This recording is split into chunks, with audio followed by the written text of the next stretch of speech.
Saudi अरब और Iran के बीच की दूरी कम होती जा रही है। मध्य पूर्व की इन दो बड़ी ताकतों के बीच की खाई को कम करने का काम अमेरिका का बड़ा दुश्मन चीन कर रहा है। जहां अभी तक मध्य पूर्व में अमेरिका और रूस अपनी पकड़ मजबूत किए हुए हैं, अब चीन भी अपनी मजबूत कूटनीति से यहां अपनी जमीर तैयार कर रहा है। सऊदी प्रेस एजेंसी ने बताया है कि बीजिंग एग्रीमेंट को आगे बढ़ाने के लिए सऊदी चीनी ईरानी संयुक्त त्रिपक्षीय समिति की दूसरी बैठक रियाद में हुई है। ये बैठक सऊदी के उप विदेश मंत्री वलीद बिन अब्दुल करीम एल खैरिजी की अध्यक्षता में की गई है, जिसमें चीन के उप विदेश मंत्री जेंगली और ईरान के राजनीतिक मामलों के उप विदेश मंत्री माजिद तख्त रवांची भी मौजूद थे।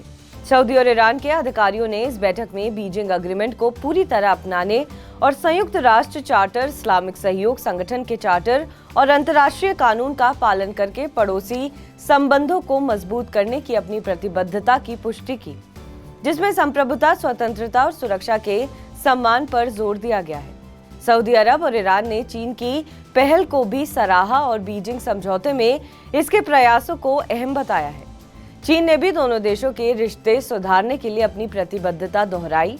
बैठक में वाणिज्य दूतावास सेवाओं को आगे बढ़ाने के लिए जोर दिया गया, जिससे 87,000 से ज्यादा ईरानी तीर्थयात्री हज करने आए हैं और 52,000 से ज्यादा ईरानी लोगों ने 2024 में उम्रा किया। इसके अलावा ईरान और सऊदी ने टैक्स फ्री ट्रेड के लिए तत्परता व्यक्त की और चीन के साथ मिलकर आर्थिक और राजनीतिक सहयोग का विस्तार करने की उम्मीद जताई। अधिकारियों ने सऊदी ईरानी संयुक्त मीडिया समिति की पहली बैठक और Prince Saud al Faisal Institute for Diplomatic Studies और ईरान के Institute for Political and International Studies के बीच एक समझौते का भी स्वागत किया। बैठक के दौरान तीनों देशों ने फिलिस्तीनियों के ऊपर हो रहे इजरायली हमले की निंदा की और अंतर्राष्ट्रीय समुदाय से इसे तुरंत रुकवाने की अपील की है। इसके अलावा इजरायली सेना के लेबनान में घुसने और ईरान की संप्रभुता और क्षेत्रीय अखंडता के उल्लंघन की निंदा की है। मार्च 2023 में चीन की मध्यस्थता में दोनों देशों ने 2016 में खत्म हुए अपने राजनयिक रिश्तों को बहाल किया था।